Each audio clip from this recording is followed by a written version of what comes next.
சகரியா தீர்க்கதரிசியனுடைய புஸ்தகம் 10ஆம் அதிகாரம் 11ஆம் வசனத்தையும் 12ஆம் வசனத்தையும் வாசிக்கிறேன். இடுக்கம் என்கிற சமுத்திரத்தை கடக்கையில் அவர் சமுத்திரத்தின் அலைகளை அடிப்பார். அப்பொழுது நதியின் ஆழங்கள் எல்லாம் வறண்டு போகும். அசீரியாவின் கர்வம் தாழ்த்தப்படும். எகிப்தின் கொடுங்கோல் விலகி போகும். நான் அவர்களை கர்த்தருக்குள் பலப்படுத்துவேன். அவர்கள் அவருடைய நாமத்திலே நடந்து கொள்வார்கள் என்று கர்த்தர் சொல்லுகிறார். தேவனுடைய பிள்ளைகளை ஆண்டவர் பலப்படுத்துவேன் என்றும் அவர்கள் கர்த்தருக்குள்ளே நடந்து கொள்வார்கள் என்றும் தேவன் நம்மை பலப்படுத்துகிற கர்த்தராக இருக்கிறார்.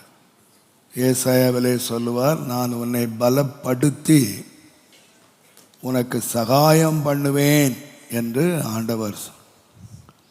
கர்த்தர் நமக்கு சகாயம் பண்ணுவதற்கு முன்பதாக கர்த்தர் நம்மை பலப்படுத்தி சகாயம் பண்ண விரும்புகிறார். ஆனால் தேவன் தம்முடைய பிள்ளைகளை பலப்படுத்துவதற்கு முன்பதாக வேதம் சொல்லுகிறது, இடுக்கம் என்கிற சமுத்திரத்தை கடக்கையில் அவர் சமுத்திரத்தின் அலைகளை அடிப்பார். தேவனால் பலப்படுத்தப்படுகிற பிள்ளைகள் கர்த்தருடைய நாமத்தினால் நடக்க விரும்புகிற தேவனுடைய பிள்ளைகள் கடக்க வேண்டிய ஒரு சமுத்திரம் இருக்கிறது. நான் இடுக்கம் என்கிற சமுத்திரத்தை கடக்கும்போது அந்த சமுத்திரத்தை விலக்குவேன் அப்படின்னு சொல்லலை. அந்த இடுக்கம் என்கிற சமுத்திரத்தை அவர்கள் கடந்து வருகிறார்கள். ஆனால் அலைகள் மோதாதபடி அந்த கடலை கடப்பதற்கு தேவன் தம்முடைய பிள்ளைகளுக்கு உதவி செய்கிறார். நாம் அறிந்திருக்கிறது போல ஏசாயா 43ஆம் அதிகாரத்திலே முதல் 2 வசனங்களை நாம் வாசிப்போமானால், பின்பகுதியிலே பயப்படாதே, உன்னை மீட்டு கொண்டேன், உன்னை பெயர் சொல்லி அழைத்தேன், நீ என்னுடையவன். ரொம்ப உரிமையாக ஆண்டவர் சொல்கிறார்.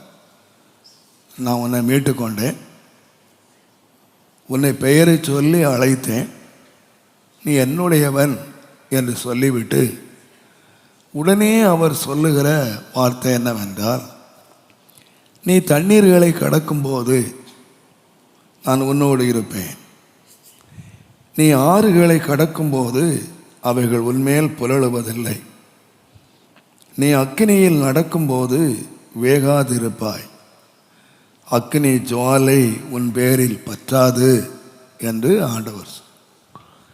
ஆண்டவர் நீ என்னுடையவன் அப்படின்னு சொல்லிட்டு இது எல்லாம் உனக்கு இருக்காதுன்னு சொல்லலை. அக்கினியோ கடலோ ஆறுகளோ தண்ணீர்களோ உன் வாழ்க்கையில் வராமல் நான் காத்துக்கிடுவேன் அப்படின்னு ஆண்டவர் சொல்லலை. நீ என்னுடையவனாக நான் உன்னை மீட்டிருப்பேன். ஆனால் உன் வாழ்க்கையில் தண்ணீர் இல்லாமல் போகாது, உன் வாழ்க்கையில் ஆறுகள் புரளாமல் போகாது, உன் வாழ்க்கையில் அக்கினி வராமல் போகாது. இது எல்லாம் உன் வாழ்க்கையில் வந்தாலும் இது உன்னை சேதப்படுத்தவோ உன்னை மூழ்கடிக்கவோ உன்னை அமிழ்த்து விடவோ முடியாதபடி இவைகளை கடந்து போகும்படி வைத்திருக்கிறேன் என்று ஆண்டவர். நம்முடைய வாழ்க்கையிலே கடந்து போக வேண்டிய அநேக காரியங்கள் இருக்கின்றன. அதனால்தான் நீங்கள் ஆபகுக்களை வாசிக்கும்போது கடந்து ஓடுகிறவன் வாசிக்கும்படி தீர்க்கமாய் பலகையிலே எழுது என்று சொல்லுவார். யாருக்கு தேவன் செய்தி கொடுக்கிறார் என்று சொன்னால், கடந்து ஓடுகிறவன். நம்முடைய வாழ்க்கையிலே தேவன் அனுமதிக்கிற இந்த ஆறுகள் தண்ணீர்கள் இவைகள் மாத்திரம் அல்ல. நீங்கள் வாசிக்கிற இந்த வேத பகுதியை வாசிக்கும்போது இடுக்கம் என்கிற ஒரு சமுத்திரம். சமுத்திரம் என்று சொல்லுகிறது இந்த கரையிலிருந்து அந்த கரை கண்டுபிடிக்க முடியாத ஒரு தண்ணீர் நிறைந்த ஒரு பெரிய பகுதி. நீங்கள் இந்த இடுக்கம் என்கிற சமுத்திரத்தை கடக்கிற வேளையிலே தேவன் அலைகளை அடிப்பார், உங்களை கர்த்தருக்குள்ளே பலப்படுத்துவார், உங்களை நடத்துவார் என்று சொல்லி தேவன் தம்முடைய பிள்ளைகளுக்கு தேவன் இரக்கம் பாராட்டுகிறார். கர்த்தருடைய மனிதர்கள் எல்லாரும் நீங்கள் பார்த்தீர்களானால், சங்கீதக்காரன் தன்னுடைய சங்கீத புஸ்தகத்திலே எழுதும் பொழுது 34ஆம் சங்கீதம் 6வது வசனத்தை நாம் வாசிப்போமானால், இந்த ஏழை கூப்பிட்டான், கர்த்தர் கேட்டு அவனே அவன் இடுக்கணுங்களுக்கு எல்லாம் நீங்களாக்கி ரட்சித்தார் என்று சொன்னார். எத்தனையோ இடுக்கண்களை தாவீது சந்தித்தார்.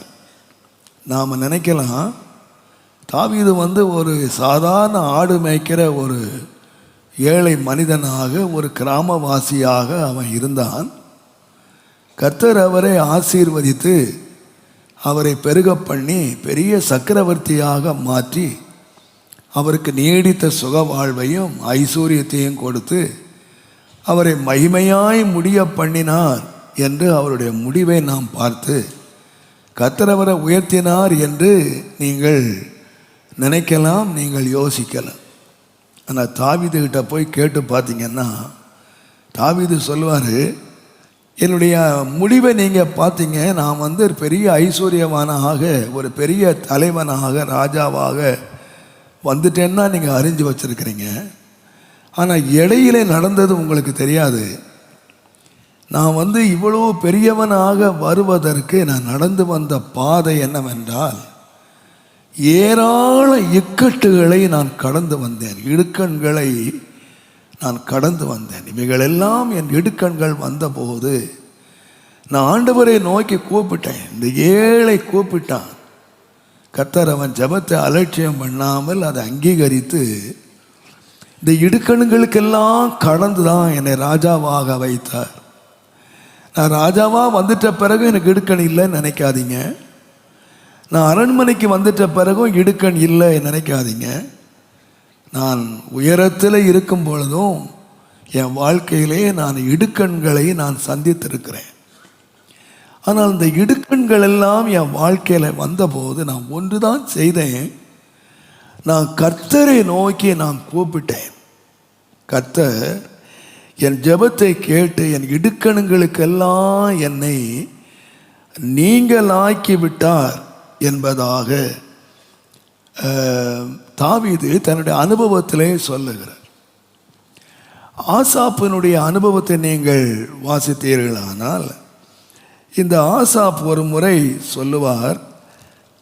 73ஆம் சங்கீதத்தை நீங்கள் வாசிப்பீர்களானால், 73ஆம் சங்கீதம் 3வது வசனத்தை வாசிப்போமானால், துன்மார்க்கரின் வாழ்வை நான் காண்கையில் வீம்புக்காரராகி அவர்கள் மேல் நான் பொறாமை கொண்டேன்.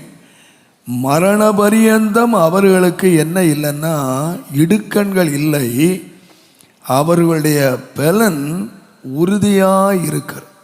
ஆசா போன்ற பாடும்போது சொல்கிறாரு, நான் துன்மார்க்கரை நோக்கி பார்த்தேன், இந்த கர்த்தருடைய பிள்ளைகளுக்கெல்லாம் இத்தனை இடுக்கண்கள் உண்டாகிறது, இந்த துன்மார்க்கருடைய வாழ்க்கையை நான் நோக்கி பார்த்தேன், அவர்களுக்கு அவர்களை மேல் பொறாமை கொள்ளுகிற அளவுக்கு அவங்க வாழ்க்கை இருந்துச்சு. மரண பரியந்தம் அவர்களுக்கு என்ன இல்லைன்னா இடுக்கணே இல்லை என்று சொல்லி, ஆகையால் நீங்கள் பின்னால் வாசித்தீங்கன்னா 10ஆம் வசனத்தில் பார்க்கிறார், அவருடைய ஜனங்கள் இந்த வழியாகவே திரும்புகிறார்கள். கர்த்தருடைய பிள்ளைகள் கூட அந்த துன்மார்க்கனுடைய வாழ்வை பார்த்துட்டு, நாம் எதுக்கு இவ்வளோ விருதாவாக நாம் கைகளை கழுவி ஏன் நம்ம சுத்திகரிக்கிறோம்? இந்த துன்மார்க்கரை பார்த்திங்கன்னா அவன் நல்லா இருக்கான், அவன் பிள்ளைங்க நல்லா இருக்கு, அவன் செழுமையாக இருக்கிறான் எல்லாத்துலேயும் ஆசீர்வாதமாக இருக்கான். நான் ஏன் என்னை அடிக்கடி சுத்திகரித்து ஆண்டவரை தேடி ஆண்டவரை நம்பி நான் ஏன் இந்த இடுக்கண்களுக்கெல்லாம் நான் சிக்கணும் என்று சொல்லி அநேக தேவனுடைய பிள்ளைகள் கூட இந்த வழியாகவே திரும்பிடுறாங்க. இதையெல்லாம் ஆசாப் ஒரு நாள் சிந்திச்சு பார்த்தான். இது ஏன் இந்த ஜனங்கள் இப்படி இடுக்கண்ல இருக்காங்க, இந்த துன்மார்க்கர் ஏன் இவ்வளவு செழித்திருக்காங்க அப்படின்னு சொல்லி விஷயம் தெரியாததுனால இவர் ஆண்டவர்கிட்டயே போனாராம். ஆண்டவர்கிட்டயே போய் அவர் வேதம் சொல்லுகிறது 16ஆம் வசனத்தில், இதை அறியும்படிக்கு யோசித்து பார்த்தேன், நான் தேவனுடைய பரிசுத்த ஸ்தலத்துக்குள் பிரவேசித்து அவர்களுடைய முடிவை கவனித்தேன். அவருடைய முடிவை கவனித்து உணரும் அளவும் அது என் பார்வைக்கு விசனமாய் இருந்தது. நிச்சயமாகவே நீர் அவர்களை சறுக்கலான இடங்களிலே நிறுத்தி பாழான இடங்களிலே விழப்பண்ணுகிறீர். துன்மார்க்க ரொம்ப செழிச்சிட்டு வர்றான், ரொம்ப நல்லா இருக்கான். ஆனால் அவன் எதை பார்த்தேன்னு சொன்னால் முடிவை நான் பார்த்தேன், அவங்களோட முடிவை பார்த்தேன். ஆனால் அநேக இடுக்கண்களை கடந்து போகிற தேவனுடைய பிள்ளைகளுடைய முடிவு என்ன என்று கேட்டால், அவர்களை கர்த்தருக்குள்ளே பலப்படுத்தி அவர்களை நான் என் நாமத்திலே நடக்க பண்ணுவேன். அவருடைய முடிவு மகிமையாக இருக்கும். துன்மார்க்கனுடைய வாழ்வு சிறப்பாக இருக்கிறது, பொறாமை கொள்ளுகிற அளவுக்கு இருக்கிறது. நாமே கர்த்தருடைய பிள்ளைகளை திரும்பி அந்த வழியிலேயே போய்விடலாமா என்று யோசிக்கிற நிலைமையிலே இருக்கிறது. நான் ஏன் என்று எனக்கு விளங்காதனால நான் ஆண்டவர்கிட்டே போய் தேவ சமூகத்திலே போய் ஆண்டவரிடத்திலே போய் நான் கேட்டேன். ஆண்டவர் 2 பேருடைய முடிவை காட்டினார். இடுக்கண்களை கடந்து போகிற ஒரு தேவனுடைய பிள்ளையனுடைய முடிவையும், இடுக்கமே அனுபவிக்காமல் செழுமை அனுபவிக்கிற ஒருவனுடைய முடிவையும் நான் காத்தபோது தேவனுடைய நாமத்துக்கு மகிமை உண்டாவதாக. சங்கீதக்காரன் ஒரு அழகான ஜெபத்தை ஜெபம் பண்ணினார். சங்கீதங்களின் புஸ்தகம் 71ஆம் சங்கீதம் 20ஆம் வசனத்தில், அநேக இக்கட்டுகளையும் ஆபத்துக்களையும் காணும்படி செய்த என்னை நீர் திரும்பவும் உயிர்ப்பித்து திரும்பவும் என்னை பூமியின் பாதாளங்களில் இருந்து என்னை ஏற பண்ணுவீர். என் மேன்மையை பெருக பண்ணி என்னை மறுபடியும் தேற்றுவீர் என்று சொன்னார். அநேக இக்கட்டுகளையும் ஆபத்துக்களையும் காணும்படி செய்தவர்களை தேவன் என்ன செய்கிறார் என்று கேட்டால், உயிர்ப்பிக்கிறார், தேவன் ஏற பண்ணுகிறார், தேவன் பெருக பண்ணுகிறார், தேவன் தேற்றுகிறார். நான் இயேசுவின் நாமத்திலே தாழ்மையாக சொல்லுவேன், ஒரு மனுஷன் ஆண்டவரால் தேற்றப்பட வேண்டுமானால், ஒரு மனுஷன் தேவனால் உயிர்ப்பிக்கப்பட வேண்டுமானால், ஒரு மனுஷன் தேவனால் ஏறி வர பண்ண செய்ய வேண்டுமானால், ஒரு மனுஷன் தேவனால் தேற்றப்பட வேண்டுமானால், இந்த மனுஷனை தேவன் எங்கே கொண்டு போகிறார் என்றால், அநேக ஆபத்துக்களிலே அநேக இக்கட்டுகளில் வழியாக நடந்து நாம் அவனை என்ன செய்கிறார் என்று கேட்டார். நாம் சொல்கிறோம், ஆண்டவர் என்னை தாயை போல தேற்றுவார், ஆண்டவர் என்னோடு கூட இருப்பார் என்றெல்லாம், தேவன் என்னை எடுத்துவார் தேற்றுவார் என்றெல்லாம் நாம் சொல்லுகிறோம். ஆனால் நாம் எப்பொழுது அந்த தேர்தலை அனுபவிக்கிறோம்? செழுமையான வேளையிலே அல்ல. நான் எல்லா பயத்தோடு நான் சொல்லுவேன், நான் அடிக்கடி சொல்லுகிறது போல 23ஆம் சங்கீதத்தை சங்கீதக்காரன் பாடும்போது, கர்த்தர் என் மேய்ப்பராய் இருக்கிறார், எனக்கு ஒரு குறைவு இல்லை, அவர் என்னை புல்லுள்ள இடங்களிலே மேய்க்கிறார், அமர்ந்த தண்ணீர் அண்டையிலே என்னை கொண்டு போய் விடுகிறார், அவரின் ஆத்துமாவை தேற்றி தம்முடைய நாமத்தின் நிமித்தம் அவர் நீதியின் பாதைகளிலே நடத்துகிறார். நான் மரண இருளின் பள்ளத்தாக்கிலே நடந்தாலும் பொல்லாப்புக்கு பயப்படேன். தேவரீர் உமது கோலும் உமது தடியும் என்னை தேற்றும் என்று சொல்லுங்க. தேவனுடைய தேற்றுதல் அல்லது தேவனுடைய ஆறுதலை ஒரு மனுஷன் எப்போ அனுபவிக்கிறான் என்று சொன்னால், அவன் புல்லுள்ள இடங்களிலே மேயும் போது அல்ல, செழுமையான இடத்தை அவன் அனுபவிக்கும் போது அல்ல, வாழ்க்கையினுடைய உயர்ந்த இடத்திலே நடக்கும் போது அல்ல, ஆண்டவருடைய தேற்றுதல், ஆண்டவருடைய அரவணைப்பை, ஆண்டவருடைய சமூகத்தை ஒரு மனுஷன் எப்போ உணர்றான் அப்படின்னு கேட்டிங்கன்னா, வேதம் சொல்லுது, ஒரு மரண இருளினுடைய பள்ளத்தாக்கிலே நடக்கிறான். அது சாதாரணமான இருள் அல்ல, ஒரு மரண இருளினுடைய பள்ளத்தாக்கு அவன் வாழ்க்கையை சந்திக்கும் பொழுதுதான் ஆண்டவருடைய தேறுதலை அவன் அறிகிறான், ஆண்டவருடைய சமூகத்தை உணர்கிறான், கர்த்தர் என்னோடு இருக்கிறார் என்பதை அவன் அறிந்து அந்த ஆறுதலையும் தேறுதலையும் அனுபவிக்கிற வேளை என்ன என்று கேட்டால், தேவனுடைய நாமத்துக்கு மகிமை உண்டாவதாக, மரண இருளினுடைய பள்ளத்தாக்கு.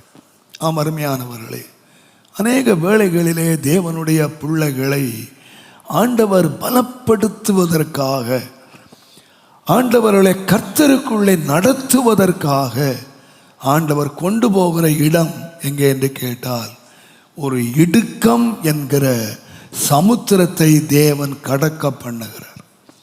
இந்த செப்டம்பர் மாதத்திலே நீங்கள் 8 மாதங்களை கடந்து வந்தோம் என்று மாத்திரம் அல்ல, நம்முடைய வாழ்க்கையிலே நாம் சில இடுக்கண்களையும் ஒருவேளை நீங்கள் கடக்கலாம், இப்போ கடந்து வந்து கொண்டிருக்கலாம்.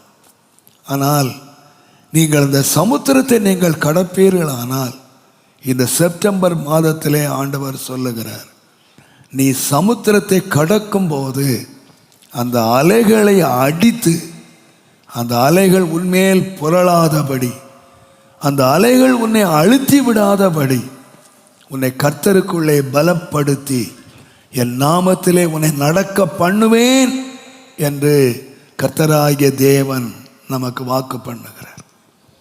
இந்த இடுக்கம் என்கிற வார்த்தையை நான் யோசித்த போது 3 விதமான இடுக்கண்கள் பரிசுத்தவான்களை சந்திக்கிறது. இந்த இடுக்கம் என்கிற சமுத்திரத்தை தேவ பிள்ளைகள் அநேக வேளைகளிலே கடக்க வேண்டியதாக இருக்கு. இந்த இடுக்கம் என்கிற வார்த்தையை நான் யோசித்த பொழுது 106ஆம் சங்கீதம் 42ஆம் வசனத்தில் இருந்து 48ஆம் வசனம் வரைக்கும் நீங்கள் வீட்டிலே போய் நீங்கள் வாசித்து கொள்ளுங்கள். நான் 43ஆம் 44ஆம் வசனத்தை மாத்திரம் வாசிக்கிறேன். அநேகந்தரம் அவர்களை விடுவித்தார், அவர்களோ தங்கள் யோசனையினால் அவருக்கு விரோதமாக கலகம் பண்ணி தங்களுடைய அக்கிரமத்தினால் சிறுமைப்படுத்தப்பட்டார்கள். அவர்கள் கூப்பிடுதலை அவர் கேட்கும் போதோ அவர்களுக்கு உண்டான இடுக்கத்தை அவர் கண்ணோக்கி அவர்களுக்காக தமது உடன்படிக்கையை நினைத்து தமது மிகுந்த கிருபையின்படி மனஸ்தாபப்பட்டு அவர்களை சிறைபிடித்த யாவரும் அவர்களுக்கு இறங்கும்படி செய்தார். நான் இந்த வார்த்தையிலே இன்றைக்கு நான் எடுத்துக்கொண்ட வார்த்தை, அவர்கள் சிறுமைப்படுத்தப்பட்டார்கள். அவர்கள் கூப்பிடுதலை அவர் கேட்கும் போதோ அவர்களுக்கு உண்டான இடுக்கத்தை அவர் கண்ணோக்கி பார்த்தார் என்று. ஒரு பெரிய இடுக்கம் அவர்களை சந்தித்தது. என்னவென்று கேட்டால், அந்த ஜனங்கள் யார் என்று கேட்டால், இஸ்ரவேல் ஜனங்களுடைய வாழ்க்கையை நாம் வாசிப்போமானால், அவர்கள் யோசேப்பு என்கிற ஒரு எபிரெயன், யாக்கோபினுடைய குமாரன், எகிப்திலே பெரிய அதிகாரியாக இருக்கும்போது இந்த ஜனங்கள் எகிப்துக்குள்ளே வந்தார்கள். அவன் வந்த காலம் அவர்கள் செழுமையின் காலம். தேசம் விட்டு இன்னொரு அந்நிய தேசத்துக்கு வந்தார்கள். அவன் செழுமையான இடத்தை கொடுத்தான், உயர்ந்த இடத்திலே அவர்கள் வாழ்ந்தார்கள். சுருக்கமாக சொன்னால், எகிப்தின் வாழ்க்கை எப்படி ஆரம்பித்தது என்று சொன்னால், செழுமையாக ஆரம்பித்தது, ஆசீர்வாதமாக ஆரம்பித்தது, குறைவில்லாமல் ஆரம்பித்தது, நிறைவோடு ஆரம்பித்தது. நல்ல செழுமையான இடத்திலே நல்ல உயர் பதவிகளிலே. பார்வோனே சொல்லுகிறான், உன் சகோதரர்களுக்கு இந்த அரண்மனையிலே வேலை கொடு என்று சொல்லி நல்ல அரசாங்க பணிகளோடு நல்ல செழுமையாக எல்லா வசதிகளோடும் கூட வாழ்ந்தார்கள். ஆனால் ஒரு காலகட்டத்தை நீங்கள் எடுத்து பார்த்தீர்களானால் அவர்கள் நெருக்கப்படுகிறார்கள், அவர்கள் சிறுமைப்படுத்தப்படுகிறார்கள். அவர்கள் இப்பொழுது கர்த்தரை நோக்கி கூப்பிடுகிறார்கள் என்று எழுதியிருக்கிறது. அவருடைய கூப்பிடுதலை நீங்கள் யாத்திரை நீங்கள் ஆண்டவர் எழுதி வைத்திருக்கும் பொழுது யாத்திரை ஆகமத்தின் புஸ்தகம் தயவு செய்து 2வது அதிகாரம் 23ஆம் 24ஆம் வசனத்தை வாசித்தால், சில காலம் சென்ற பின்பு எகிப்தின் ராஜா மரித்தான். இஸ்ரவேல் புத்திரர் இப்ப யாரா மாறிட்டாங்கன்னு கேட்டீங்கன்னா அடிமைகளாய் மாறிட்டாங்க. இதுவரைக்கும் அவர்கள் நல்ல அரச பதவிகளிலே இருந்தவர்கள், உயர்ந்த நிலையிலே வந்தவர்கள். காலப்போக்கில் இப்ப யார் அவங்க பேர் என்னமா ஆயிடுச்சுன்னு கேட்டீங்கன்னா அடிமை தனத்தின் நிமித்தம் வேதம் சொல்லுகிறது அவர்கள் தவித்தார்கள், அவர்கள் முறையிட்டார்கள். அவர்கள் அடிமைத்தனத்தில் இருந்து முறையிடும் சத்தம் தேவ சந்நிதியிலே வந்து எட்டினது. தேவன் அவர்கள் பெருமூச்சை கேட்டார். இப்ப நிலைமை என்ன தெரியுமா? எல்லா செல்வத்தையும் இழந்து, எல்லா உயர்ந்த நிலைகளை இழந்து, எல்லா ஆசீர்வாதத்தின் நிலைகளை இழந்து இப்ப பேர் என்ன ஆச்சுன்னா அடிமைகளா மாறிட்டாங்க. இந்த அடிமைகளாய் மாறின பிறகு அவங்க வாழ்க்கையில கேட்டு பார்த்தீங்கன்னா இந்த வார்த்தைகளை கவனித்து பாருங்கள். அவங்க தவித்தாங்க, அவங்க முறையிட்டாங்க, அவங்க பெருமூச்சு விட்டாங்கன்னு சொல்லியிருக்கு. நீங்க 3ஆம் அதிகாரம் 7ஆம் வசனத்தில், அப்பொழுது கர்த்தர் எகிப்தில் இருக்கிற என் ஜனத்தின் உபத்திரவத்தை நான் பார்க்கவே பார்த்து ஆளோட்டிகள் நிமித்தம் அவர்கள் இடுகிற கூக்குரலை கேட்டேன், அவர்கள் படுகிற வேதனைகளை அறிந்திருக்கிறேன். இந்த வார்த்தைகளை மாற்ற நீங்க கவனிச்சு பாருங்க. அவர்களுடைய உபத்திரவம், அவர்களுடைய கூக்குரல், அவர்களுடைய வேதனை. இப்போ நிலைமை என்ன ஆச்சுன்னு கேட்டீங்கன்னா தேவனுடைய நாமத்துக்கு மகிமை உண்டாவதாக. அவங்க தவித்தாங்க, அவங்க முறையிட்டாங்க, அவங்க பெருமூச்சு விட்டாங்க, அவங்க உபத்திரவப்பட்டாங்க, அவங்க கூக்குரலிட்டாங்க, அவங்க வேதனைப்பட்டாங்க. இதெல்லாம் யாருன்னு கேட்டீங்கன்னா ஒரு காலத்தில் உச்சத்தில் இருந்தவங்க, ஒரு காலத்தில் ஆசீர்வாதமாக இருந்தவங்க. ஆண்டவர் வந்து அவர்களை பாலும் தேனும் ஓடுகிற தேசத்துக்கு அவர்களை கொண்டு வருவதற்கு அவர்கள் இந்த இடுக்கத்துக்குள்ளே கொண்டு வந்தார், இந்த கூக்குரலுக்குள்ளே கொண்டு வந்தார். தேவன் அவர்களுக்கு நியமித்திருக்கிற கானான் தேசத்திலே இந்த இடுக்கம் மாத்திர எகிப்திலே அவர்களுக்கு வராமல் இருந்திருந்தால் தேவனுடைய வாக்குத்தத்தமான பூமியை நினைக்க போகிறதும் இல்லை, வாக்குத்தத்தமான தேசத்தை அடைய போகிறதும் இல்லை. தேவன் அவர்களுக்காக ஒரு பெரிய தேசத்தை ஆயத்தம் பண்ணி வைத்திருக்கிறார். முற்பிதாக்களுக்கு தேவன் வாக்குத்தத்தம் பண்ணினபடியே அவர்கள் இந்த எகிப்திலே அல்ல, அவர்கள் ஒரு பாலும் தேனும் ஓடுகிற தேசத்திலே வாசம் பண்ண வேண்டியவர்கள். அவர்கள் கட்டாத வீட்டையும் நட்டாத தோட்டத்தையும் வெட்டாத கிணத்தையும் அனுபவிக்க வேண்டிய தேவனுடைய பிள்ளைகள். இந்த தேவனுடைய பிள்ளைகள் இந்த பாலும் தேனும் ஓடுகிற தேசத்தை அனுபவிக்க வேண்டுமானால் அவங்களுக்கு இப்போ என்ன நிலைமை வந்து கேட்டிங்கன்னா ஒரு இடுக்கம் என்று ஒன்று வராமல் இருந்திருந்தால் அவங்க புறப்பட்டிருக்கவே மாட்டாங்க, அவங்க ஆண்டவரை நோக்கி கேட்டிருக்கவே மாட்டாங்க. தேவனுடைய நாமத்துக்கு மகிமை உண்டாவதாக. ஆம், அருமையான கர்த்தருடையவர்களே, நாம் நினைக்கிறோம் ஏன் எனக்கு இந்த இடுக்கண், இவ்வளவு சுகமாய் நான் வாழ்ந்தேனே, இவ்வளவு செழுமையாய் நான் வாழ்ந்தேனே, எவ்வளவு அற்புதமாய் நடத்தப்பட்டேன். நீங்கள் நினைக்காதீங்க, இந்த இடுக்கம் அழிவதற்கு அல்ல, இந்த இடுக்கம் உன்னை நடத்துவதற்காக, இந்த இடுக்கம் உன்னை பலப்படுத்துவதற்காக. உன்னை பலப்படுத்தி நான் சகாயம் பண்ணுவேன் என்று ஆண்டவர் சொன்னாரே, அநேக வேளைகளிலே தேவன் பாருங்கள், நம்முடைய பிள்ளைகளை தேவன் மேலான பாதையிலே நடத்துவதற்கு தேவன் அவர்களை இடுக்கத்தின் பாதையிலே கொண்டு வருகிறார். அங்கேதான் அவர்கள் கூப்பிடுகிறார்கள். அநேகருடைய ரட்சிப்பை நான் கேள்விப்பட்டிருக்கேன். நல்ல செழுமையாக இருப்பாங்க, ரொம்ப ஆசீர்வாதமாக இருப்பாங்க. கடந்த வாரத்தில் ஒரு சகோதரன் துபாயில் நினைக்கிறேன், அங்கேருந்து என்னை பார்க்க வந்திருந்தார். அவர் சொன்னார், பாஸ்டர், இந்தியாவில் ரட்சிக்கப்படாதவங்க எல்லாம் அங்கே வந்தால் ரட்சிக்கப்பட்டுருவாங்க. ஏன் தெரியுமா? நீங்கள் நினைக்கிறீங்க அவங்க துபாயில் ரொம்ப ஆசீர்வாதமாக இருக்காங்க, ரொம்ப செழுமையாக இருக்காங்க. வீட்டுக்கார் எங்கே இருக்காருன்னா துபாயில் இருக்கார், எங்கள் வீட்டுக்கார் சவுதியில் இருக்கார், அவர் நிறைய சம்பாதிக்கிறார் நினச்சிக்கிட்டு இருக்கிறீங்க.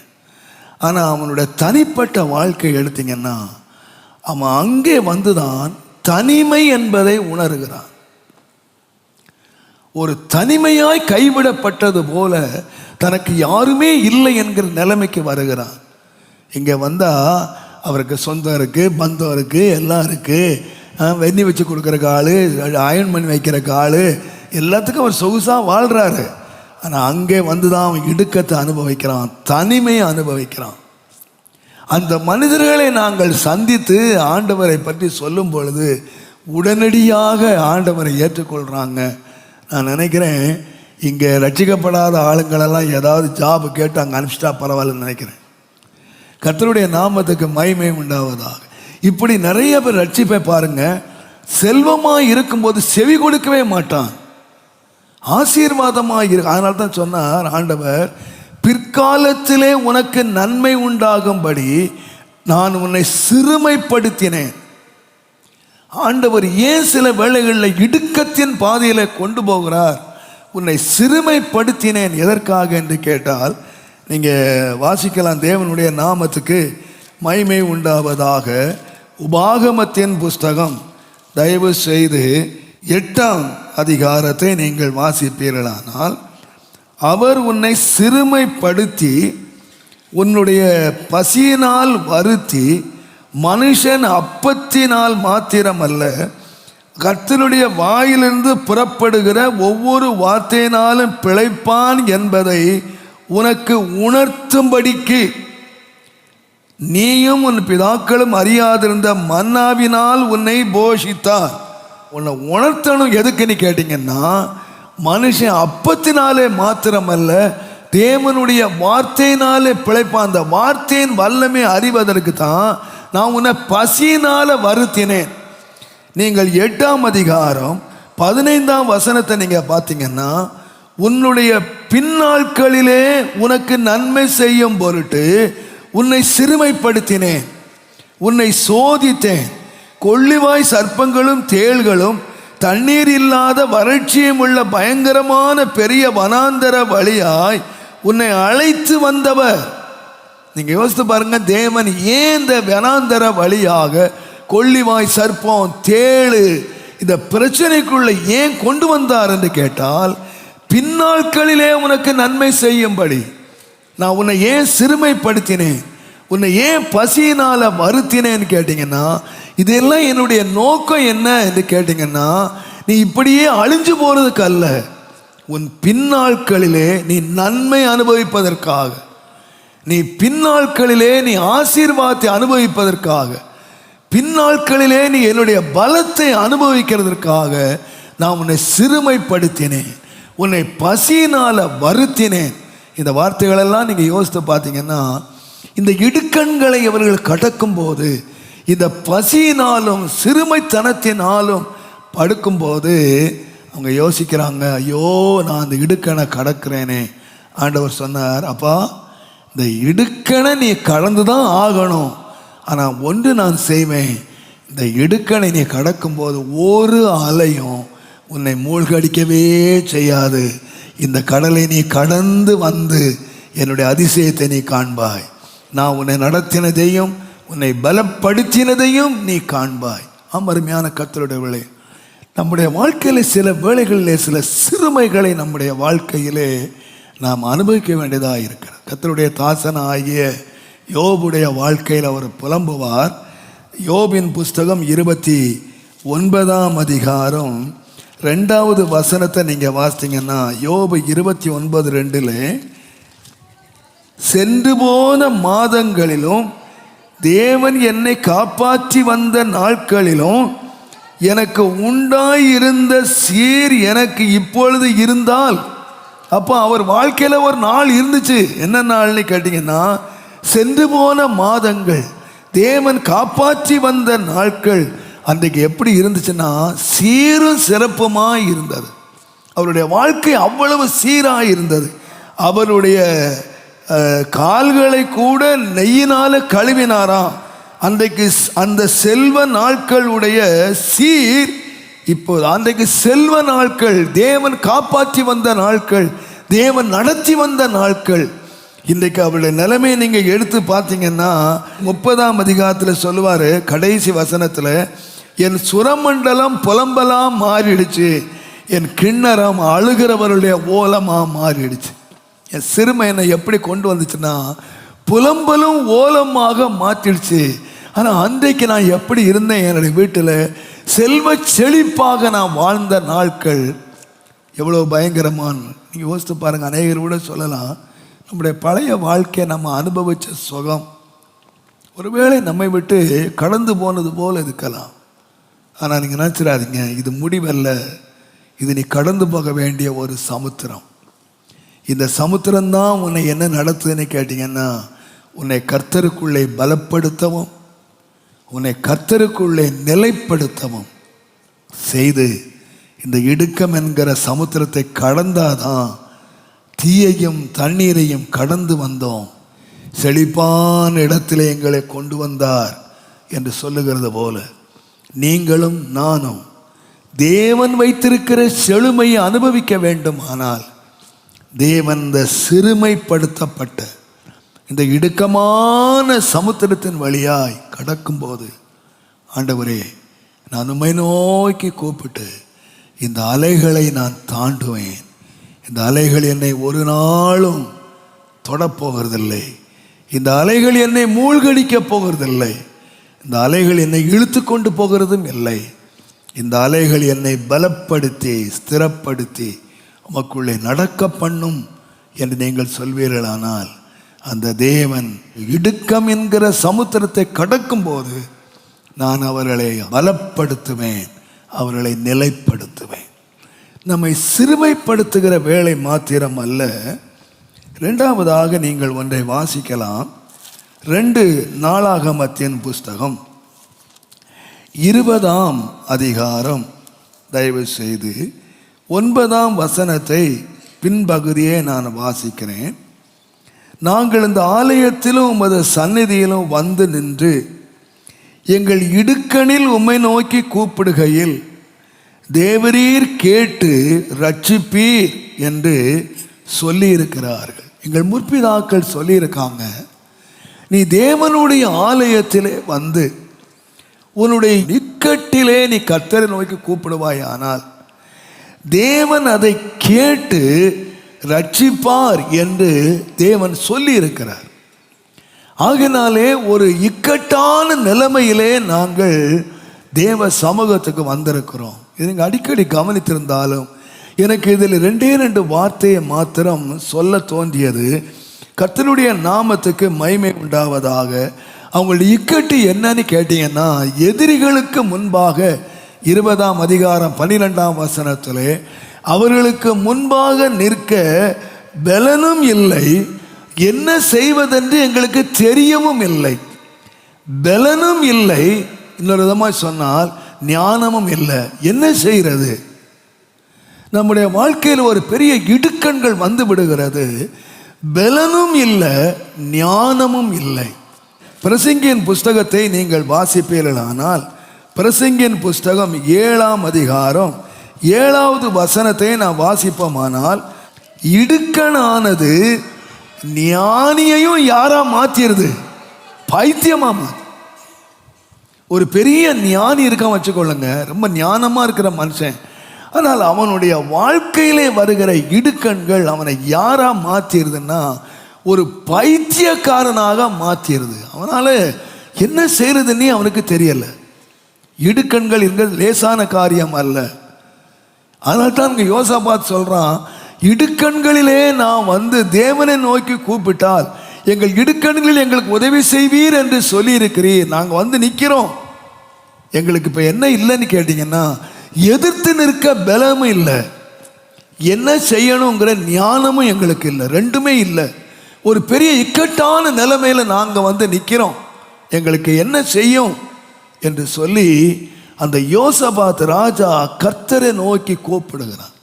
அநேக வேளைகளிலே நம்முடைய புத்தி எல்லாம் பிசகி போய், நம்முடைய ஞானம் எல்லாம் மூழ்கி போய், என்ன செய்வதென்றே தெரியாதபடி நாம் பைத்தியங்களாய் மாறிவிடுகிறோம் என்பதை உங்களுக்கு தாவீது ராஜாவை பற்றி எழுதியிருக்கோம்.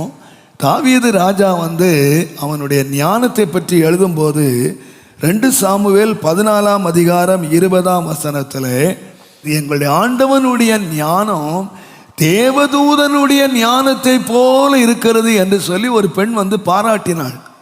அவருடைய ஞானம் எப்படிப்பட்ட ஞானம்னா தேவ ஞானம். அவன் படிக்காதவன் தான், ஆனால் அவனுடைய ஞானத்தை எடுத்து பார்த்தீங்கன்னா, அவன் ஞானமாய் செய்கிற காரியங்களை பார்த்தீங்கன்னா, அவரே சொன்னார், முதியோரை பார்க்கிலும் நான் ஞானம் உள்ளவனாக இருக்கிறேன், எனக்கு படிப்பித்தவர்களை பாட்டிலும் ஞானம் உள்ளவனாக இருக்கிறேன். அவரே தனி ஞானம் சொல்கிறார். தனக்கு கற்றுக் கொடுத்தவங்க, தனக்கு முந்தினவங்க, அவர்களை காட்டிலும் ஞானம் உள்ள ஒரு மனுஷனாக இருந்தார்.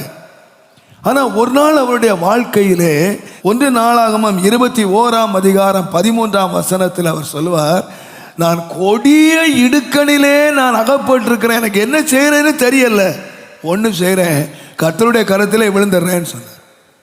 தீர்க்கதரிசி வந்து கேட்குறான், நீ என்ன சொல்லு, இந்த இடுக்கணில் எதை தெரிஞ்சு கொள்ள போகிற சொல்லு, உனக்கு என்ன செய்ய போகிறேன்னு சொல்லு அப்படி சொன்னால், இவருக்கு எதை சூஸ் பண்ணுறேன்னே தெரியல, ஞானமே இல்லை அவருக்கு. அவர் பைத்தியக்காரன் போல நிற்கிறாரு. ஞானமே, அனுபவங்கள், தங்களுடைய அறிவுகள், கடந்த கால வாழ்க்கைகள் உதவி செய்யவே இல்லை அவருக்கு. நான் நினைக்கிறேன் நம்முடைய வாழ்க்கையில் சில வேளைகளிலே இந்த இடுக்கமான பாதையை நாம் கடக்கும் பொழுதுதான், நீங்கள் நினைச்சிடாதீங்க, அழிவுக்கு அல்ல, கர்த்தர் நம்மை உயர்த்துவதற்கும் கர்த்தரை நமக்குள்ளே பலப்படுத்துவதற்கும் நம்முடைய ஞானம் மூழ்கி போகிற வேளைகள் இருக்கிறது. 107ஆம் சங்கீதத்திலே 27ஆம் வசனத்தை நான் வாசிப்போமானால், 107ஆம் சங்கீதம் 27ஆம் வசனத்திலே, வெறித்தவனை போல அலைந்து தடுமாறுகிறார்கள், அவருடைய ஞானம் எல்லாம் மூழ்கி போயிற்று. ஆனால் என்ன செய்தாங்கன்னு கேட்டிங்கன்னா, ஆபத்திலே கர்த்தரை நோக்கி கூப்பிடுகிறார்கள், கர்த்தர் அவர்கள் இக்கட்டுகளுக்கு அவர்களை நீங்களாக்கி விடுவிக்கிறார், கொந்தளிப்பை அமர்த்துகிறார், அதன் அலைகள் அடங்குகிறது. அவர்களுடைய ஞானம் எல்லாம் மூழ்கி போகிறது. வேதம் சொல்லுகிறது, வெறித்தவனை போல, குடிகாரனை போல அலைந்து, என்ன செய்கிறது, எங்க போறது, என்ன நடத்துறது, எதுவுமே தெரியல. ஆனால் அவங்க என்ன பண்ணினாங்கன்னு கேட்டிங்கன்னா, தேவனிடத்தில் போய் ஆண்டவரை நோக்கி கூப்பிட்டாங்க. கர்த்தர் என்ன செய்தார்னு கேட்டிங்கன்னா, அலைகளை அடக்குகிறார், சமுத்திரத்தை கடக்க பண்ணினார். தேவனுடைய நாமத்துக்கு மகிமை உண்டாவதாக. அவங்க எங்கே போய் சேரணுமோ அங்கே போய் சேருவதற்கு தேவன் கிருபையாக இரக்கம் பாராட்டினார். தேவனுடைய நாமத்துக்கு மகிமை உண்டாவதாக. எனக்கு அருமையான கர்த்தருடையவர்களே, நம்முடைய ஞானம் மூழ்கி போகும்போது, எங்கு பார்த்தாலும் கொந்தளிப்பு ஏற்படும் போது, நமக்கு என்ன செய்யறதுன்னே தெரியாத வேளையில் அலைகளை அடக்க ஒருவர் இருக்கிறார், கொந்தளிப்பை அமர்த்த ஒருவர் இருக்கிறார். அவரை நோக்கி நீங்கள் கூப்பிடுவீங்கன்னா, நாம் எங்கே போய் சேரணுமோ அங்கே சேர்ப்பதற்கு தேவன் உண்மை உள்ளவராக இருக்கிறார். நான் அடிக்கடி சொல்லியிருந்தா கூட, என்னுடைய வாழ்க்கையில் தேவன் என்னை அநேக இடுக்கண்களை கடக்க பண்ணி அநேக பாடங்களை ஆண்டவர் படிப்பித்து கொடுத்தார்.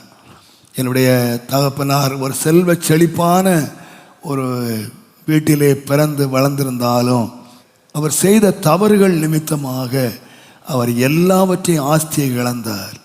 சின்ன பிள்ளைகளாக நாங்கள் ரொம்ப செல்வத்திலே வளர்க்கப்பட்ட நாங்கள் எல்லாத்தையும் இழந்து ஒரு அடிமைகளாக, கூலிக்காரர்களாக நாங்கள் மாற வேண்டிய பரிதாப நிலை வந்தது. கடைசியாக எங்களுடைய எல்லாருடைய வேலையும் நீந்து, என் அண்ணன் சுகவீனமாகி, என்னுடைய ஒருவனுடைய கையினுடைய பிரயாசத்திலே அந்த அத்தனை பேரும் சாப்பிடுகிற நிலைமைக்கு ஆண்டவர் கொண்டு வந்தார். அந்த நிலையிலே ஆண்டவர் இந்த கனமான ஊழியத்துக்கு என்னை அழைத்தார். அப்போ ரொம்ப சின்ன கூலி, ஒருவேளை சாப்பாடு தான் எங்களுக்கு கிடைச்சது. கம்பெனி லீவுன்னா எங்களோட வயிற்றுக்கும் லீவு தான்.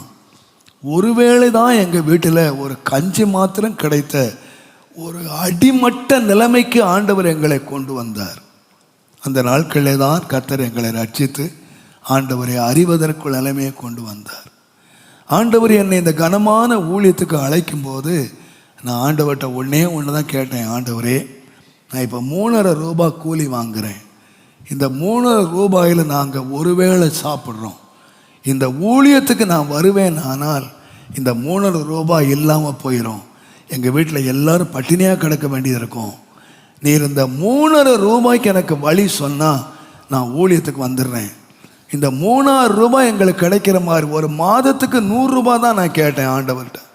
சம்பளம் ஆண்டவர்கிட்ட 100 ரூபாய் எனக்கு கொடுத்தா நான் எங்கள் வீட்டை ஒருவேளை கஞ்சி தான் கேட்டேன். ஆண்டவர்கிட்ட வந்து எனக்கு மன்னா தாரும், எனக்கு இறைச்சி தாரும், எனக்கு கறி தாரலாம் நான் கேட்கல. ஆண்டவர்கிட்ட வெறும் கஞ்சி தான் கேட்டேன், ஒருவேளை கஞ்சி தான் கேட்டேன். அவருக்கு ஊழியம் செய்கிறதுக்கு நான் கேட்ட கூலி ஸ்கூட்டர் தாரும், கார் தாரும், சர்ச்சு தாரெலாம் கேட்கல. எனக்கு ஒருவேளை கஞ்சிக்கு வழி சொல்லுங்க, நான் வந்துடுறேன்னு சொன்னேன். ஆனால் ஆண்டவர் கஞ்சிக்கு வழி சொல்லலை. கஞ்சி வந்த வழியவே மூடிட்டார், கம்பெனியவே க்ளோஸ் பண்ணிட்டான். இப்போ கஞ்சிக்கும் வழி இல்லை. ஆண்டவர்கிட்ட கூலி கேட்டால் கூலி வந்த வழியை லாக்ட், கம்ப்ளீட்டாக க்ளோஸ்ட் ஆயிடுச்சு. நான் வீட்டுக்கு அழுதுகிட்டே வந்தேன். எங்கள் அம்மா கேட்டாங்க, என்னப்பா வந்துட்டேன்? வேலை இல்லைம்மா. வேலை இல்லைன்னு வந்துட்டா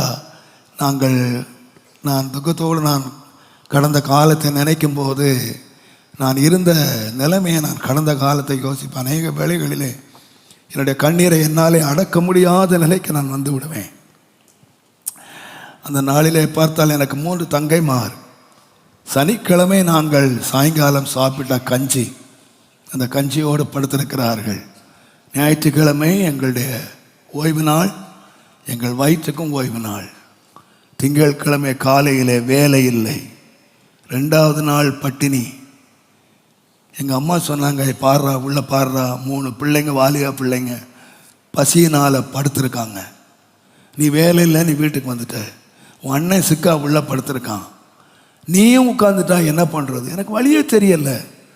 நான் வேலை செய்ய விரும்புகிறேன், ஆனால் எனக்கு வேலை கொடுக்குறதுக்கு யாரும் இல்லையே. அந்த 3,000 ரூபாய்க்கு நான் உழைக்க விரும்புகிறேன். நான் படிக்கவும் இல்லை. நான் படித்த ஆஃபீஸுக்கு போகிறதுக்கு, நான் கம்பெனிக்கு போடுறதுக்கு எனக்கு படிப்பும் கிடையாது, எதுவுமே என் வாழ்க்கையில் இல்லையே. எங்கள் அம்மா கடைசியாக சொன்னாங்க, அப்பா ஒரு 5 ரூபாய் யார்த்தையாவது கடன் வாங்கிட்டு வாப்பா, நாம் அப்புறம் கொடுத்துடலாம். இன்றைக்கு பசி ஆத்துறதுக்கு ஏதாவது ஒரு வழியை தேடு. நான் சொன்னேன், அம்மா 5 ரூபாய் கடன் கேட்டால் அவன் எப்போ திருப்பி தருவேன்னு கேட்பான்ல.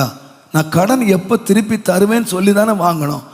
இன்றைக்கு வேலையே இல்லையே, எப்படி திருப்பி தர முடியும்? எங்கள் அம்மா ஓன்னு அழுதாங்க. எனக்கு என்ன சொல்கிறேன்னே தெரில. நான் ஒருத்தன் தான் பையன், எனக்கு என்ன சொல்ல தெரில. எங்கள் அம்மாட்ட நான் சொன்னேன், அம்மா 5 ரூபாய் நான் வாங்கிட்டு வரேன், ஆனால் சத்தியமாக சொல்கிறேன், இந்த 5 ரூபாய்க்கு நீங்கள் அரிசி வாங்கக்கூடாது.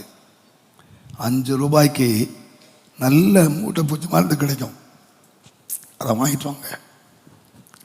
நமக்குன்னு ஒரு எதிர்காலம் இருக்குது, நமக்குன்னு ஒரு கரை இருக்குது அப்படின்னா நீந்தலாம். அந்த கரையை அடைவதற்கு நாம் நீந்தலாம். நமக்கு ஒரு லக்கு இருக்குது அப்படின்னா ஓடலாம். எதுவுமே இல்லாத போது ஏமா ஒவ்வொரு நாளும் நம்ம செத்துக்கிட்டு இருக்கணும்? ஒவ்வொரு நாளும் நாம ஏன் சாகணும்? ஒரே நாளில் செத்து போயிடலாம். 5 ரூபாய் கடனோட செத்து போயிடலாம். எனக்கு நீங்கள் மருந்து மட்டும் வாங்கிட்டு வாங்க. எங்கள் அம்மா ஓன்னு அழுதாங்க. என்னடா இப்படி சொல்கிற? சாப்பிட்றதுக்கான கடவுள் நம்மளை படைச்சார். எனக்கு என்ன தெரில, இக்கட்டிலேருந்து என்ன விடுதலை ஆகிற தெரில. எனக்கு ஒரே ஒரு வழி தான் தெரிஞ்சது. பக்கத்திலே நான் சென்ற தேவனுடைய ஆலயம். கர்த்தருடைய ஆலயத்துக்கு போனேன். என் இக்கட்டிலிருந்து நான் என்ன செய்யட்டும் எனக்கு தெரியலை. எனக்கு எப்படி சாப்பாடு வரும், இந்த இக்கட்டிலிருந்து நான் எப்படி நீங்களும் எனக்கு தெரியலை. ஆனால் தேவனுடைய ஆலயத்துக்கு போனேன். முழங்கால் படிக்கிட்டு கர்த்தரை நோக்கி கதறினேன். ஆண்டவரே, இஸ்ரவேல் ஜனங்களே 6 லட்சம் பேரை வழி நடத்தினீர். அவங்களுக்கு காலையிலே மன்னா கொடுத்தீரு, சாயங்காலம் இறைச்சி கொடுத்தீரு, தாகத்து கண்மலையே தண்ணீரை புறப்பட பண்ணினீர். 40 வருஷம் அவங்களுக்கு வேலை இல்லை, 40 வருஷம் அறுப்பு இல்லை, 40 வருஷம் ஒண்ணுமே இல்லை, எதுவுமே இல்லை. ஆனா அவங்கள பசியினால நீர் வருந்த விடல. அவங்க வாயில சாப்பிட்டு மூக்கு வழியா வரத்தக்க திருப்தியா ஆகாரம் கொடுத்தீங்க. நான் உம்முடைய பிள்ளை, நான் மன்னா கேட்கல, நான் காடை கேட்கல. ஆண்டவரே, ஒரே ஒரு வேளை பசி ஆறுறதுக்கு கஞ்சி மட்டும் தான் கேட்குறேன். அதை எனக்கு தாரும், அதை எனக்கு வழி நடத்தும். நான் ஆண்டவரிடத்தில் சில மணி நேரம் கடந்து பைத்தியம் போல என் ஞானமெல்லாம் முழுகி எனக்கு என்ன செய்ய தெரியாம நான் ஆண்டவர்கிட்ட மார்பில் அடித்து கொண்டு இந்த மறுபடியும் அதுதான் சொன்னேன், சொல்லிக்கிட்டே இருந்தேன், எனக்கு கஞ்சி தாங்க, கஞ்சி தாங்க, கஞ்சி தாங்க. தேவன் என்னை ஒரு 2-2.5 மணி நேரம் கதற வைத்தார், வழி தெரியாம அழ வச்சார். 2.5 மணி நேரத்துக்கு அப்புறம் ஒரு சத்தம் எனக்கு கேட்டுச்சு, நீ வீட்டுக்கு போ. நான் வீட்டுக்கு வந்தேன். என்னுடைய கண்களால் எனக்கு நம்பவே முடியலை. நான் ஆண்டவர்கிட்ட 3 ரூபாய் கேட்டேன். ஆனால் ஆண்டவர் 30 ரூபாய்க்கு வழி வச்சிருந்தார். என் தாயின் கையிலே 30 ரூபாயை நான் பார்த்தேன். என்னால் தாங்கவே முடியலை. நான் 3 ரூபாய்க்கு 8 மணி நேரம் வேலை செய்தா 3 ரூபாய் கொடுப்பான். ஆனால் 2 மணி நேரம் தேவ சமூகத்தில் கதர்னா ஆண்டவருக்கு 30 ரூபாய் கொடுத்துருந்தாரு. 10 மடங்காக தேவன் எனக்கு கூலி கொடுத்துருந்தாரு. அப்போதான் ஆண்டவர் சொன்னார், தாமஸ், இதுவரைக்கும் நீ என்னுடைய வழியை நீ அறிய மாட்டாய், இனிமேல் நான் நடத்துகிறதை நீ அறிவாய் என்று சொன்ன உடனே நான் அமைதியாய் வீட்டுக்குள்ளே போய் எனக்கு இருந்த 2 பேண்ட் ஷர்ட்டை எடுத்துக்கொண்டு எங்கே போகிறேன், என்ன செய்ய போகிறேன் எனக்கு தெரியாமல் நான் வீட்டை விட்டு வெளியே வந்தேன். எங்கள் அம்மா சொன்னாங்க, எங்கடா போகிறேன்னு கேட்டாங்க.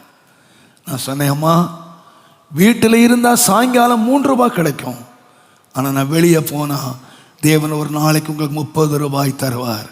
கர்த்தர் உங்களை நடத்துவார், கர்த்தர் உங்களை போஷிப்பார். நான் சொல்லுவேன், அந்த இடுக்கண் தான், அந்த நெருக்கன் தான் எனக்கு ஒன்றை கற்றுக் கொடுத்தது.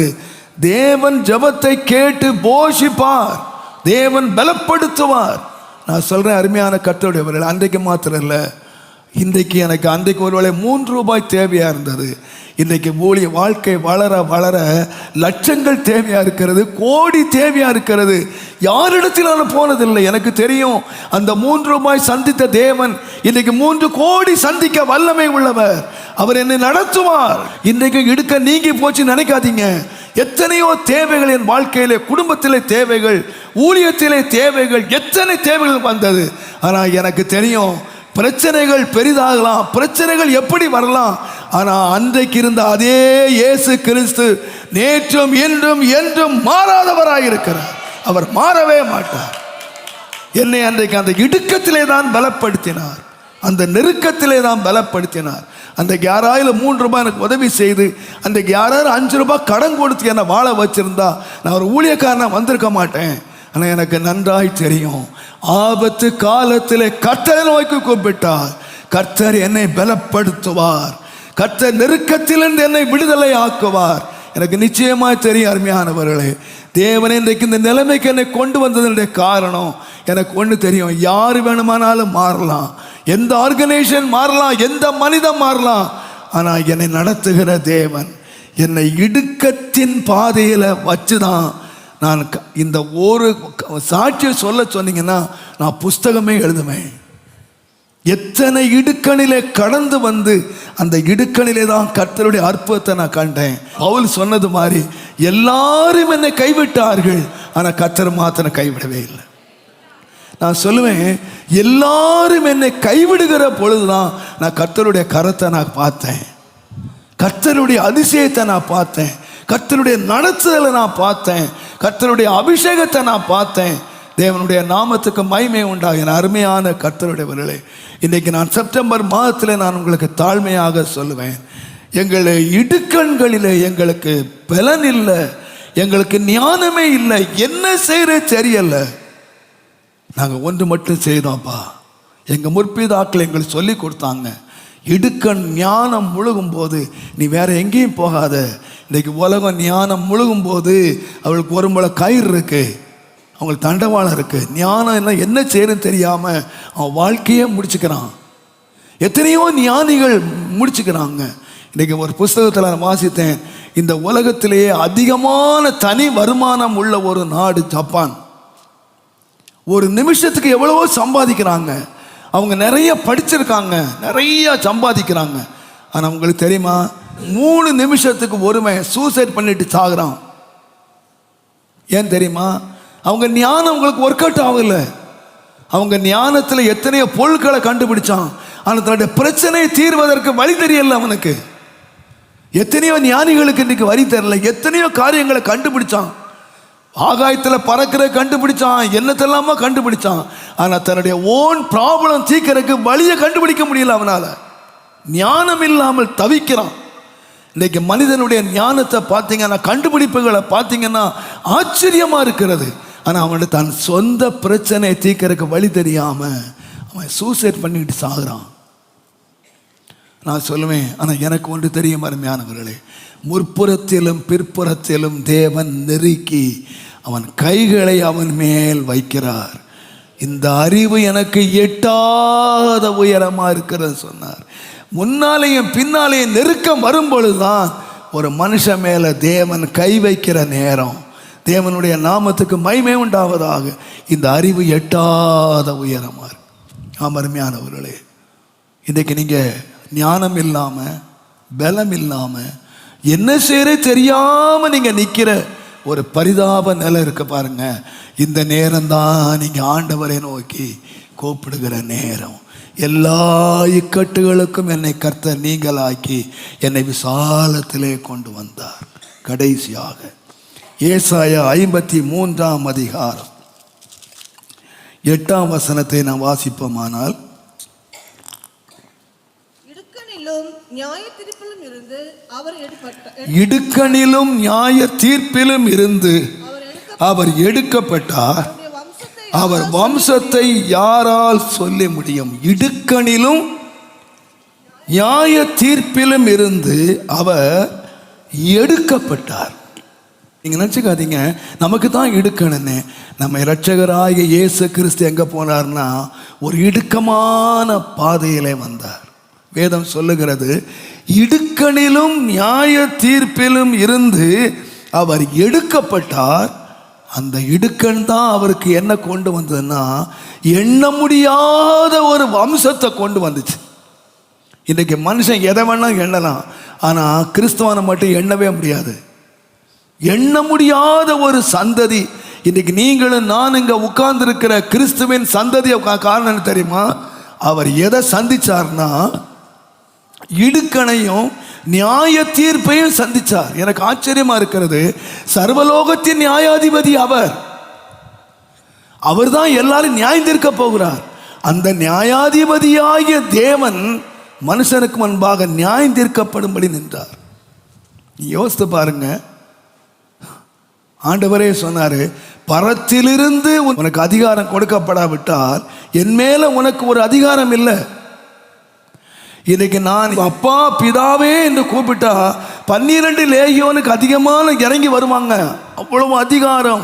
வானத்தையும் பூமியையும் படைத்தவர், எல்லா முழங்கால்களையும் முடங்க பண்ணுகிறவர், எல்லா நாமத்துக்கும் மேலான நாமத்தை உடையவர் எந்த நிலைக்கு வந்தார்னா, தன்னுடைய கையினால சிருஷ்டிக்கப்பட்ட ஒரு சிருஷ்டிக்கு முன்னாக கையை கட்டி வாயை கட்டி நியாயாதிபதிக்கு முன்பாக நின்று நியாயம் தீர்க்கப்பட நின்றார். எவ்வளவு ஒரு கீழ்த்தரமான நிலைமைக்கு வந்தார்.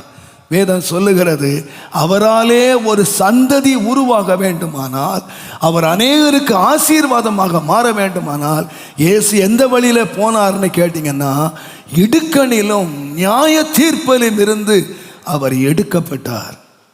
அப்ப தேவன் எங்கிருந்து அந்த இயேசுவை எடுத்தார்னா, பரத்திலிருந்து அல்ல, ஒரு ஆசீர்வாதத்தின் நல்ல இயேசு எடுக்கப்பட்டார். எல்லா முழங்கால்களையும் முடங்க பண்ணுவதற்கு தேவன் எடுத்தது எங்கன்னு கேட்டிங்கன்னா, ஒரு இடுக்கணிலே, ஒரு நியாய தீர்ப்பிலே இருந்தவர் எடுக்கப்பட்ட போதுதான் அவருடைய வம்சம் எண்ண முடியாததா இருந்தது.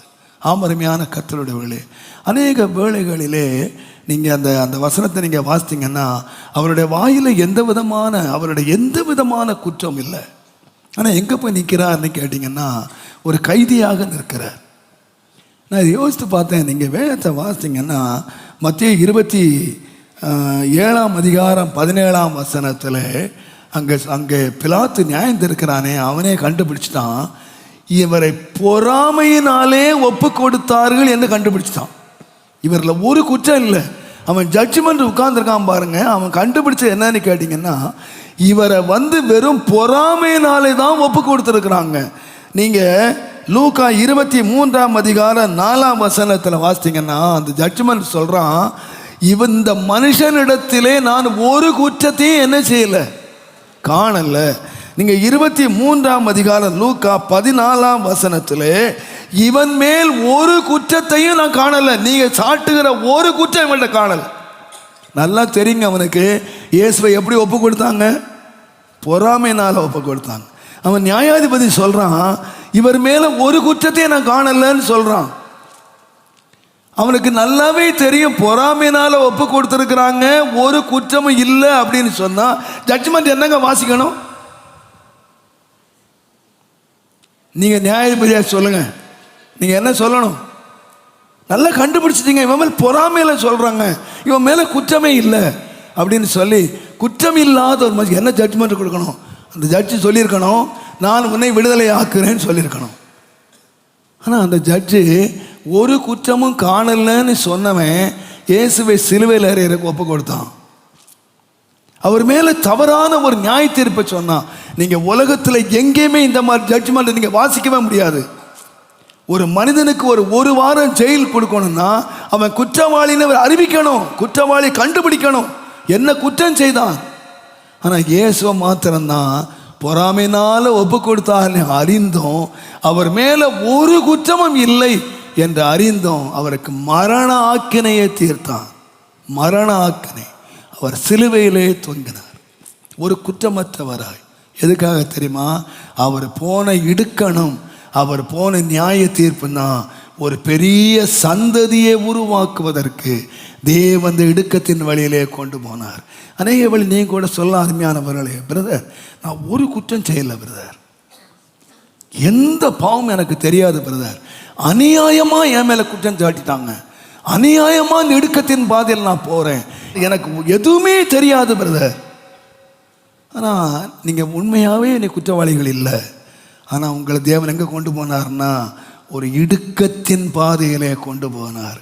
எதுக்குன்னு கேட்டிங்கன்னா உன் சந்ததியை விஸ்தாரமாக. நான் சொல்லுவேன், ஒரு நாள் இந்த யோசேப்புன்னு ஒரு வாலிபன் 17 வயதில் அவன் வீட்டை விட்டு வெளியே போனான். அவனுடைய வாழ்க்கை நீங்கள் எடுத்து பார்த்தீங்கன்னா வீட்டில் இருந்து போனதுலேருந்து எகிப்தில் அவன் சிறுமையை அனுபவிக்கிறான். ஒரு நாள் அவன் சொல்கிறான், தேவனுடைய நாமத்துக்கு மகிமை உண்டாவதாக. ஆதியாமத்தின் புஸ்தகம் 40வது அதிகாரம் 14ஆம் 15ஆம் வசனத்தை நீங்கள் வாசித்தீங்கன்னா, ஆதியாமத்தின் புஸ்தகம் 40ஆம் அதிகாரம் 14-15 நீங்கள் வாசித்தீங்கன்னா, தேவனுடைய நாமத்துக்கு, அதுதான் அதன் அர்த்தம் என்று சொன்னதும் அன்றி, நீ வாழ்வடைந்திருக்கும் போது என்னை நினைத்து என் மேல் தயவு வைத்து என் காரியத்தை பார்வோனுக்கு அறிவித்து இந்த இடத்திலிருந்து என்னை விடுதலையாக்க வேண்டும். நான் எபிரேலுடைய தேசத்திலிருந்து களவாய் கொண்டு வரப்பட்டேன். என்னை இந்த காவல் கிடங்கிலே வைக்கும்படிக்கும் நான் இவ்விடத்திலே ஒன்றும் செய்யவில்லை. நான் ஒரு அநியாயம் செய்யலை. ஆனால் என்னை எங்கே வச்சுருக்காங்கன்னா இந்த ஜெயிலில் வச்சுருக்காங்க, இந்த காவல் கிடங்கில் வச்சுருக்காங்க. நான் ஒரு அநியாயம் செய்யலை. சிங்கத்தின் கெபியிலே தானியேல் கிடக்கும்போது நீ ஆராதிக்கிற தேவனவனை தப்புவிக்க வல்லவராய் இருந்தாரா அப்படின்னு கேட்டா, தானியேல் சிங்கத்தின் கெபியிலிருந்து சொல்லுகிறார், ராஜாவே நான் ஒரு நீதிகேடு நான் செய்யலை, ஒரு நீதிகேடு செய்யலை. நான் உமக்கும் செய்யலை, தேவனுக்கும் செய்யலை. ஆனால் எங்கே இருக்கிறேன்னு கேட்டீங்கன்னா சிங்கத்தின் கவியில் இருக்கிறேன். பரிசுத்தவான்களை தேவன் கொண்டு போன பாதை எங்கே தெரியுமா? ஒரு பாவமும் செய்யலைங்க. நம்முடைய இயேசு ஒரு தவறும் செய்யலை, ஆனால் இடுக்கணிலே போனார். யோசேப்பு ஒரு பாவமும் செய்யலை, ஆனால் சிறைக்கு வந்தார். தானியேல் ஒரு பாவமும் செய்யலை, சிங்கத்தின் கவிக்கு வந்தார். முடிவு என்ன தெரியுமா?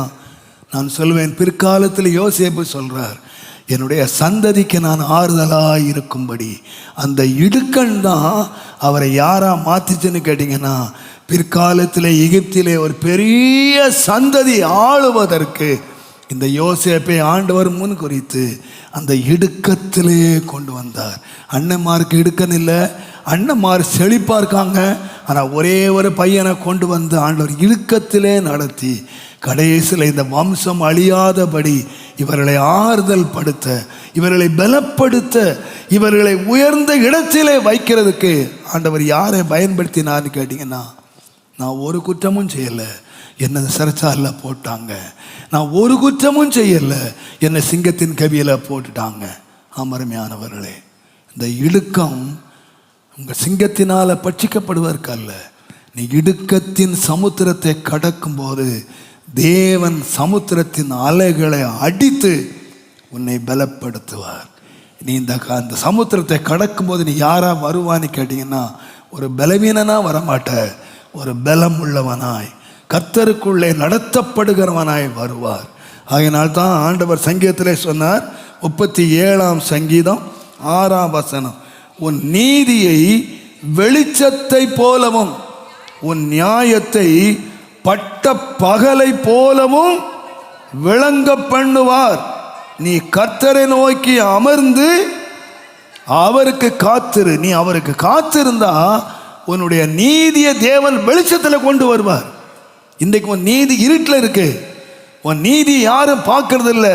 தேவன் ஒரு நாள் காரியங்களை செய்ய போகிறார். அதை வெளிச்சத்திலே கொண்டு வந்து உன்னை பலப்படுத்துவேன். அருமையான கர்த்தருடையவர்களே, பரிசுத்த ஆவியானவர் இன்றைக்கு நம்மோடு பேசுவாராக. நீங்கள் எல்லாரும் கண்களை மூடி, இங்கே இருக்கலாம், நீங்கள் தூரத்திலே இருக்கலாம். இன்றைக்கு நீங்கள் ஒரு ஆசீர்வாதமான இடத்திலே அல்ல, ஒரு பெரிய இடுக்கணான நிலைமையிலே எல்லாவற்றையும் இழந்து, வெட்டுக்கிளிகள், பச்சை புழுக்கள், முசுக்கட்டை புழுக்கள் எல்லாவற்றையும் தின்றுவிட்டு நீங்கள் ஒன்றுமில்லாமல் சிறுமைப்படுத்தப்பட்டவர்களாய் நீங்கள் இருக்கலாம். சிறுமைப்பட்டவர்களுக்கு அடைக்கலமான தேவன் உன்னுடைய இடுக்கணை, உன்னுடைய கூப்பிடுதலை கேட்கிறார். உன்னுடைய பெருமூச்சை காண்கிறவர், உன்னுடைய அலறுதலை கேட்கிறவர், உன் உபத்திரவத்தை பார்க்கிறவர். என் மகனே, மகளே, நீ போகிற பாதை எனக்கு தெரியும். இந்த பாதையிலிருந்து நான் உன்னை விடுதலை ஆக்கி இந்த நெருக்கத்தை உனக்கு ஏன் கொண்டு வந்தேன்னு கேட்டேன்னா, நான் உனக்காக பாலும் தேனும் ஓடுகிற தேசத்தை ஆயத்தம் பண்ணியிருக்கிறேன். நீ கட்டாத வீட்டிலே உட்காருவாய், நீ நட்டாத தோட்டத்தை அனுபவிப்பாய், நீ வெட்டாத கிணற்றில் தண்ணீர் பருகுவாய். நீ ஒரு அடிமை என்ற பெயர் எடுத்திருக்கலாம். நீ பல விதங்களில் அடிமைப்பட்டு இந்த அடிமைத்தனத்திலிருந்து யார் என்னை விடுதலை ஆக்குவார் என்று சொல்லி கதறுகிற ஒரு மனிதனாக இருக்கிறாய். உன் சிறுமையிலே எனக்கு முன்னால் இருந்த சீர் எனக்கு இருந்தால் நலமாக இருக்குமே, நான் எவ்வளவு செல்வ செழிப்பாக இருந்தேன், என் தேவனுடைய வெளிச்சம் தலைமேல் இருந்தது, என் பாதங்களை நெய்யினால் நான் கழுவினேனே, இப்பொழுது என்னுடைய சிரமண்டலங்கள் எல்லாம் புலம்பலாய் மாறிவிட்டதே என்று நீ புலம்புகிற ஒரு மனிதனாக இருக்கலாம். கர்த்தருடைய புலம்புதலையும் உன்னுடைய கண்ணீரையும் தேவன் கேட்கிறவராகவே இருக்கிறார். உன்னுடைய இடுக்கணிலே நீ பலனற்றவனாய், உன்னுடைய இடுக்கணிலே ஞானமற்றவனாய், என் ஞானமெல்லாம் முழுகி போயிற்று வெறித்தவனை போல நீ தடுமாறுகிறவனாய் நின்று கொண்டிருக்கலாம். ஆண்டவரே, நான் ஒரு நீதி கேடும் செய்யலை, நான் ஒரு குற்றமும் செய்யலை, எந்த பாவமும் நான் செய்யலை, எதையுமே நான் அறிய மாட்டேன், ஆனால் நான் குற்றவாளியாக சிறையிலே அனுபவிக்கிறேன். எந்த குற்றம் இல்லாமல் ஆண்டவரே நான் கீழான நிலைமையிலே நான் அனுபவித்துக் கொண்டிருக்கிறேன். சிங்கத்தின் கவிகளையும் சிறைச்சாலைகளையும் ஆண்டவரே, நியாய தீர்ப்புகளை நான் சந்தித்துக் கொண்டிருக்கிறேன். ஆண்டவரே, இறங்க மாட்டீரா? இன்றைக்கு ஆண்டவர் சொல்லுகிறார், என் மகனே, மகளே, நீ கடக்க வேண்டிய இந்த சமுத்திரத்தை நீ கடந்தே ஆக வேண்டும்.